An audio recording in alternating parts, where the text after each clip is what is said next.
La catégorie des VUS sous-compacts de luxe, c'est une catégorie qui est dominée par les Européens de toute façon depuis beaucoup d'années. Et l'année 2024 ne déroge pas à la règle en fait, parce qu'en première place, on a l'Audi Q3, une nouvelle fois. Parce que pareil, ça fait plusieurs années qu'il est au sommet de notre classement.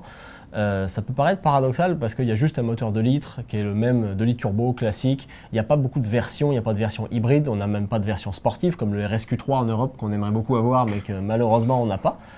Mais malgré tout, ça demeure un véhicule qui fait très bien le travail, qui consomme peu par rapport à ses performances, qui est plutôt spacieux dans la catégorie. Oui, c'est un véhicule qui est, comme on dit en anglais, no nonsense. Là, il est au premier rang parce que justement, il offre un petit peu de tout. Comme tu dis, pas beaucoup de motorisation, pas beaucoup de choix. Par contre, c'est facile à acheter, c'est facile il est abordable. Il a toutes les qualités d'une Audi. Par exemple, dans les compacts, c'est la rivalité entre Audi et BMW. C'est la même chose dans les VUS sous-compacts. Mais c'est un véhicule qui a une bonne qualité, qui va vous offrir tout ce que vous avez besoin au quotidien. À partir de là, c'est comme une question de goût puis de marque là, entre les autres véhicules. C'est ça, et très beau à l'intérieur, comme toujours chez Audi. On n'est pas dépaysé pour ça. Après ça, en deuxième place, c'est un véhicule qui a été renouvelé en 2023.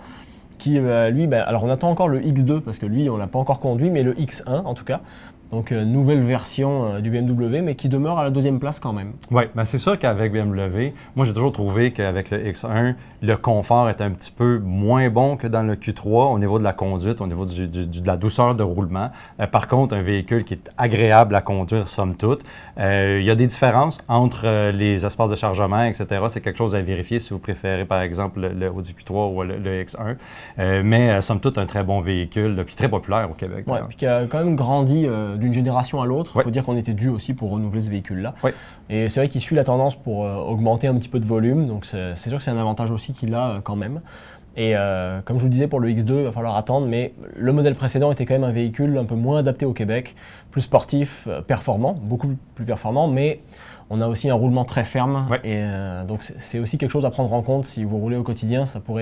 Ses défauts pourraient prendre le pas sur ses qualités, même si c'est sportif. Il y a un moment, si vous roulez dans les nids de poules tout le printemps, ça peut vite être fatigant. Absolument. Et en dernière position du classement, c'est un véhicule Volvo, donc pas allemand, mais européen quand même. Oui. Et c'est le duo C40 XC40.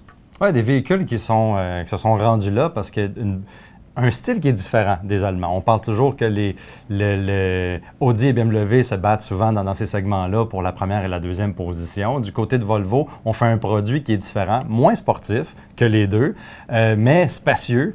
Plus confortable aussi. Plus confortable, très épuré, à un style très épuré, beaucoup moins flash, là, un peu que chez BMW par exemple. Mais par contre, un véhicule qui se distingue. On a des versions électriques également qui sont chez nous depuis un bout de temps, hein, le XC40 Recharge, le C40, etc. Du côté des XC40, on émule un peu qu'est-ce qu'on fait chez les Allemands avec les configurations de carrosserie. XC40, carrosserie plus utilitaire. C40, c'est plus sportif. À l'arrière, par contre, on perd un peu d'espace de chargement. On a un peu tous les désavantages, à part le style, là, si on veut, du côté du C40.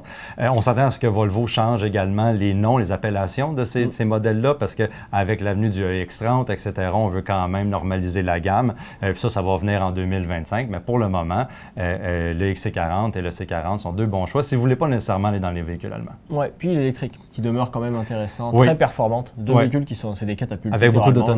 Plus de 400 chevaux, bonne autonomie. Et c'est des véhicules, dans cette catégorie-là, on a moins de choix en électrique qui soient pertinents. Et si vous voulez aller vers du tout électrique, c'est vrai que c'est vers XC40 Recharge ou C40 qu'il va falloir se tourner parce que c'est pas encore du côté d'Audi ou de BMW que c'est possible de le faire.